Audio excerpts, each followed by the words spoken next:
Namaskar, welcome back to Media Scan. The world is in a flux, particularly our neighborhood. But India still stands as a beacon of stability and growth. What are the prospects for India in the new year 2026? How are we going to weather the challenges from all sides, both in the neighborhood and from across continents? These are some of the sensitive, the fundamental issues we are going to talk about in this special episode of Media Scan. And to take us down the subject, we have a very special guest, well-known ideologue, nationalist, president of the India Foundation, Ram Madhav ji. Namaskar, sir, and thank you for finding time for DD India. Shall we start with the neighborhood? We have seen a lot of upheavals, ups and downs in 2025 in the neighborhood. There is still a lot of trouble, instability in Bangladesh. Then we have Nepal. We had Operation Sindoor also in the past year. In the light of all these developments, including Sri Lanka, how do you see the prospects in the subcontinent in this new year? And how do you think India is going to rise up to the challenges from all sides in the subcontinent? India's neighborhood has always been India's strength also. Because although we are different independent sovereign nations, we share a strong civilizational and cultural bond. To that extent, the neighborhood from India's perspective has always been seen as a great strength for us. Prime Minister Modi had that very important slogan called "Together we grow" and "Neighborhood First." That has been our approach. But it is also a fact that our neighborhood is a difficult neighborhood. These difficulties are not just the difficulties of last 1 year or last couple of years. Right from the beginning, with different neighbors in our neighborhood, we have been facing different kinds of challenges. For example, since you referred to Operation Sindoor, Pakistan-India relations have always seen ups and downs.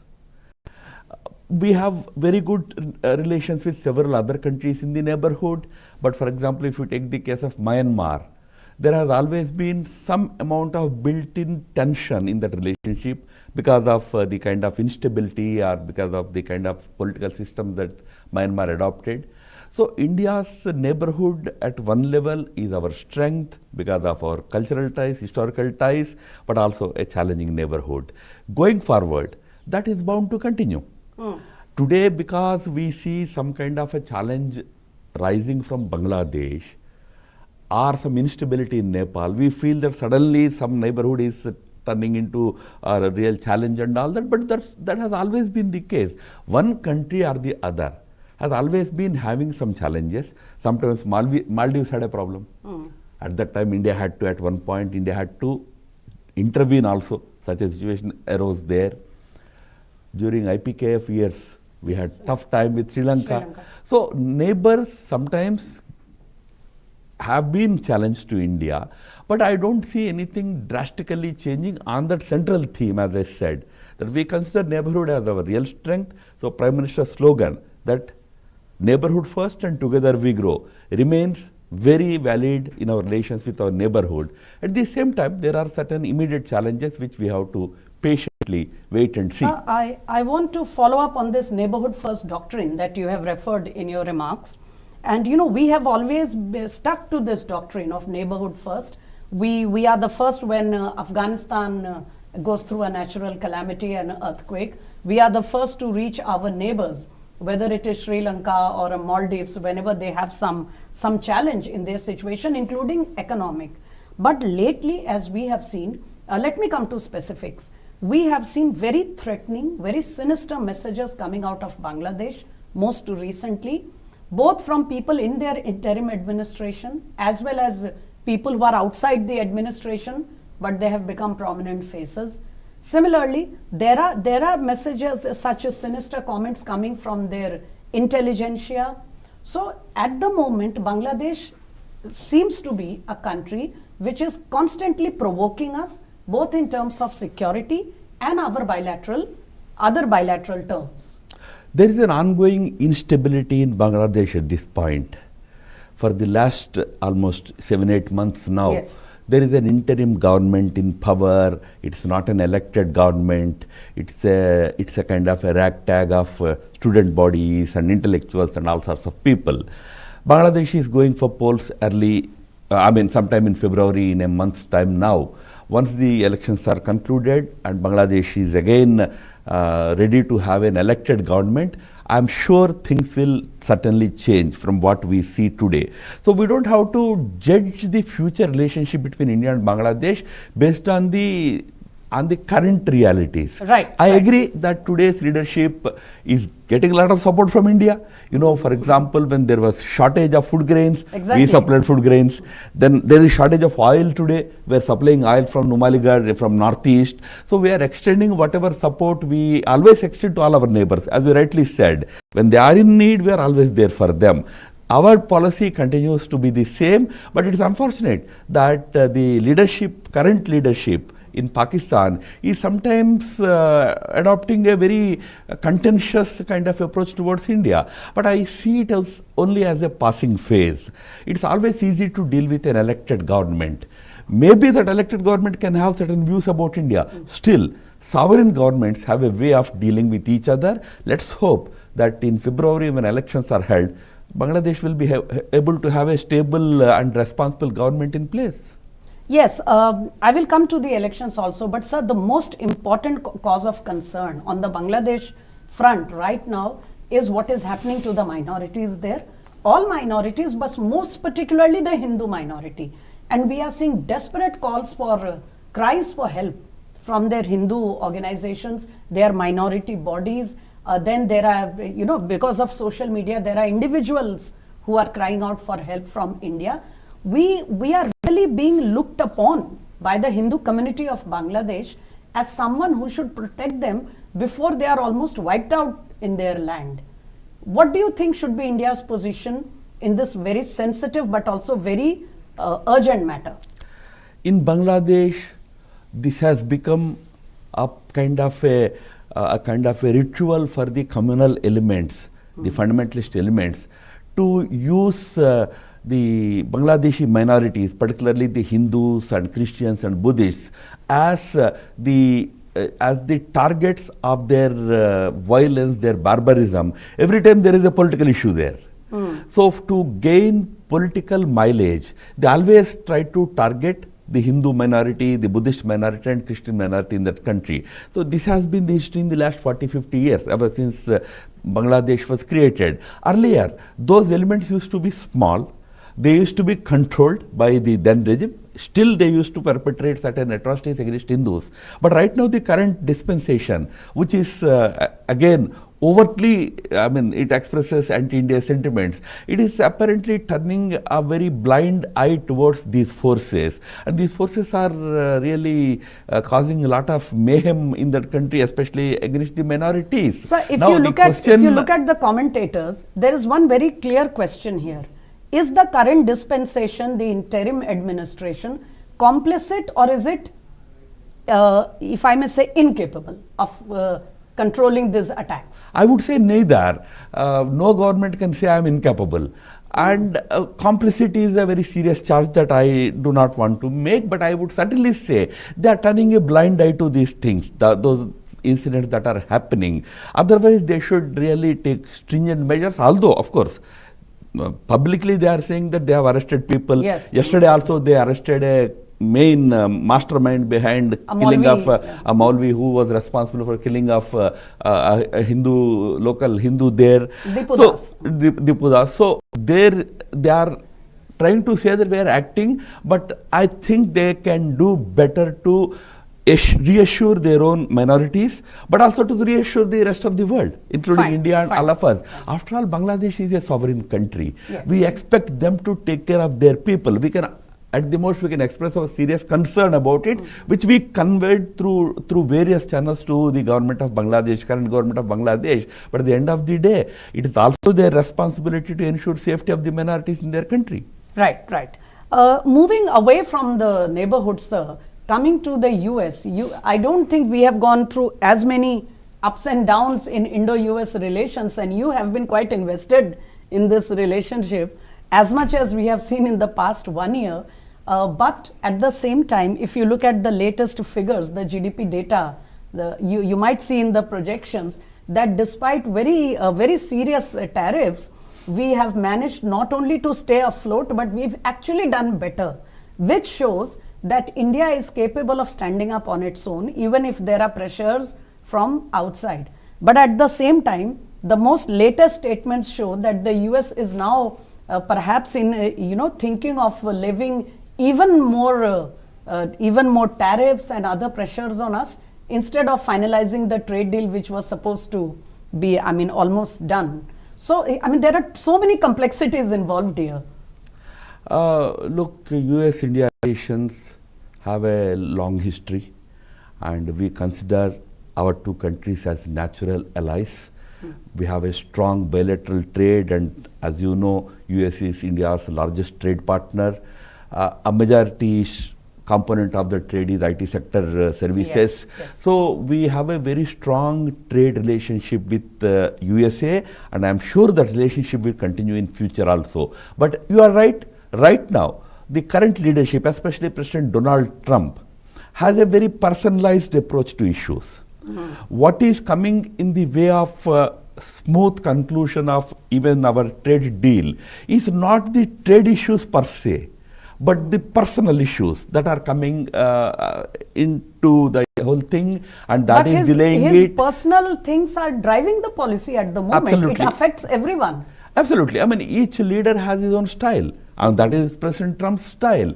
Obviously, we can't decide how he should behave. Yes. So we only have to respond to how he behaves. But India is a very big country. We cannot be browbeaten by anybody. We are a self-respecting nation. We have a strong leadership. We cannot be pressurized or browbeaten. And India has its own strengths. It can withstand any pressures. It has proven, even now also, and in the past also.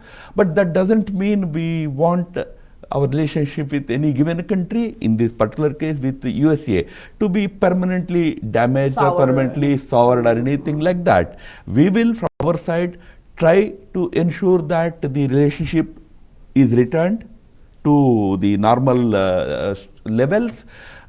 Look, tariffs are always negotiable.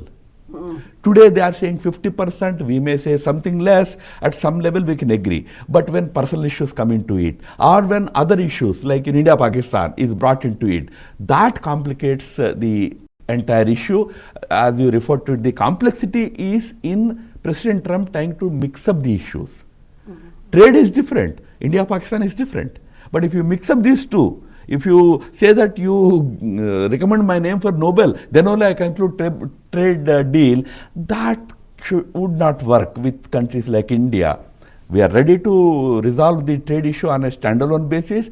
In fact, if I go by what information our Commerce Ministry gives, from our side and from their side also, almost it is concluded. It is waiting for the assent of the White House.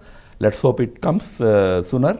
Right. And in between, there are some provocative statements coming from senators and other people, but India thankfully has not risen to those provocations, has not responded, which perhaps it was meant to aim to be. However, look, we are a mature nation. We should not join issue with anybody and everybody. As a mature country, we should respond in a mature way. That is what our Foreign Ministry and our government are doing. Sir, I want to speak on something that has been, constantly again a provocation from the Western world, not from the government of the US, but there are so many think tanks, there are various reports coming, periodic reports, sometimes the VDEM, sometimes the Freedom House, and constantly ever since Narendra Modi took oath as Prime Minister, they have been downsliding India in their gradings, trying to project India as this country which has gone into the hands of some people with extreme ideas. They call us Hindu nationalists. They use various terms which have been opposed, and these gradings have also been questioned by the MEA, and yet these attacks continue, and it includes the Western media. It is not just certain think tanks. The Western media has been very, very unfair to us in trying to project India as a country which has lost its secular, its democratic credentials, under the present dispensation? Sections of the Western media have been very uncharitable to India. What you are saying is very true. On a light note, say best way is not to read them. But but having said it, of course, they also build opinion Yes. in the world. So we have to correct the perception that they are seeking to create about India's democracy, India's credentials as an open and transparent democracy. I think India today has a very wonderful opportunity. Why I tell you? There is an international organization. It's a multi-lateral organization, meaning it's constituted by a number of countries. 35 countries came together and constituted it. It's called International IDEA. International IDEA has Sweden as its headquarters.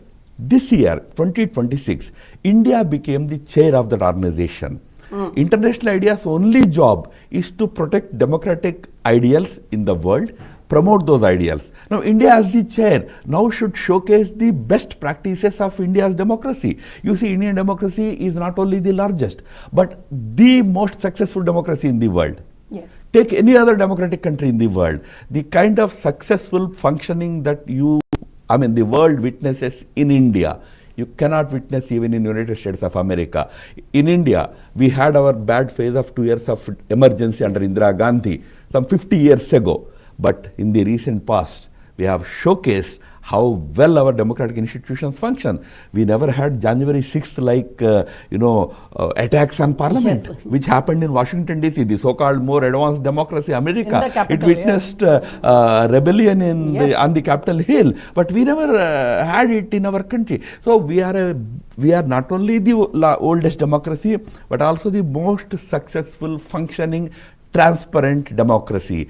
This we can today showcase to the entire world using this opportunity as chair of International IDEA. International propaganda is always very biased, but the answer to that biased propaganda is to use your opportunity or your position to showcase what you are in reality. Yes, and in fact, there have been repeated, if I may say, provocation or comments from the Western media, constant commentary saying that look at the Gen Z, the youngsters in the neighborhood, they quote Nepal and Bangladesh, and they say, what is India's Gen Z doing? There is so much going wrong in the country. Why aren't they rising up? So it is not just a commentary, it looks like a clear call for rebellion, for people to rise up. You are calling it their provocation, I call it their desperation. They should realize that why India's youth is not pouring onto the streets to rebel or whatever is because here it is a functional democracy. They are calling India's youth as sleeping. So they should realize that India's youth have proven their strength in many areas. So India's youth is not coming out because you have a functional democracy here. India's neighborhood countries that they talk about, whether it is Nepal or Bangladesh, they are still struggling to build stable democracies. For example, in Nepal, the journey of building a democratic government began in 1990s. They so far in last 30 years have had almost 20 governments. Yes. They are trying to stabilize a democratic system there, still struggling. So you can see certain rebellions happening there. But India's case is not like that. India has had a very stable, very mature democracy right from day one. With a big constitution. We built a solid democracy here. That's why India's youth are not coming out on the streets. Not because they're docile, they're lazy, sleeping. Or they are sleeping, they're misled. That is the wrong thinking of sections of the Western media. Sir, this question is something that is off and on mentioned in the Western media also, but more particularly here. And the principal opposition party, the Congress, has been repeatedly raising this point. And because you come from the RSS background, they have been saying that this government has let out, this government has given all the positions of policy making and running of government functioning in the hands of RSS people, and all institutions have been they are full of people who come from the RSS background, and this has become a constant point of attack for Mr. Rahul Gandhi, for the Congress party and other regional formations. No. Being an RSS man yourself, How would you answer to this? No, firstly, RSS people, are they coming from Mars? Are they coming from Pakistan? They are citizens of this country. They have every right to be in any position that they deserve. And RSS people are the true patriots of this country. As patriots, wherever they are qualified to be there, they will be there. But government is favoring RSS people is a totally wrong allegation against RSS. If there is any favoring of people that happened in politics, it was always by UPA governments. They favored certain left-leaning intellectuals and they filled up institutions with those people. Those in turn created so many misconceptions about India's history, India's past, India's civilization. They actually spoiled India's image by portraying various things negatively. But whereas in this government there is always an effort to follow systems, follow procedures, follow the rules. To appoint people or bring people forward. And if an RSS man is there in any good position, it's actually a beneficial thing for that position. He will do full justice to that position because an RSS man will always be a very sincere, committed, devoted citizen of this country. Fine. Just one last question, sir. Since you mentioned while making your remarks about how the government is trying, how the previous government damaged on issues of India's past. We have seen the present government trying to, go very strongly on the decolonization project. We have brought our civilizational, pride back into the discourse. Religious sites are being spruced up, they are being cleaned up, infrastructure is being built. Altogether, all those sites which should have long been attended to are now being brought into the showcase, and we are seeing crowds surging to those places. There is a sense of pride in India's cultural history, our civilizational identity, but that is being projected as trying to, implement a nationalist, a Hindutva agenda in the running of the country. Do you see a contradiction here? Of course, a total contradiction. Look, India is a country with thousands of years of history. We lived as a nation for not less than 5,000 years. In that long history, we created a great nation, great history, great monuments, great historical places that has been India's identity for millennia. In between, you had a 200-year foreign rule or a 500-year foreign rule. Those foreign colonizers came and implanted their symbols on your soil. Once they left in 1947, you should naturally go back to your thousands of years of great history, great identity. That is what is happening today. That is what we call as decolonization. If you are a new country, if everything in your country is built by colonizers, then okay, I can't remove it. But I am not like that. The colonizers have actually destroyed my identity, actually destroyed my cultural symbols, which I want to revive. So that is real patriotism that we are seeing today. And in India, what happened is there are some people who still are mentally colonized. We are talking about physical colonization symbols, how to remove them. But what do you do with these mentally colonized people? They are the ones who are making a lot of, hue and cry about this government's call for decolonization. Any self-respecting nation, especially nation with such a long history, should happily return to its original identity, its roots, its great history, its great civilizational symbolism. The charge is it is a question of priorities. The money that is spent on these projects could have been utilized in public-oriented work. India simultaneously is landing on the moon. India simultaneously is, sending missiles to far-off places. India is advancing technologically. India is advancing economically. We are not compromising on any priorities. But self-respect is not a priority for a country. Which fool can say that? A country's first priority should be to stand before the world as a self-respecting nation. A colonized nation cannot claim self-respect. So, I would say we are not destroying any priorities or bypassing any priorities, but restoring countries' age-old identity, shedding colonial, symbolism is also a priority for any self-respecting nation.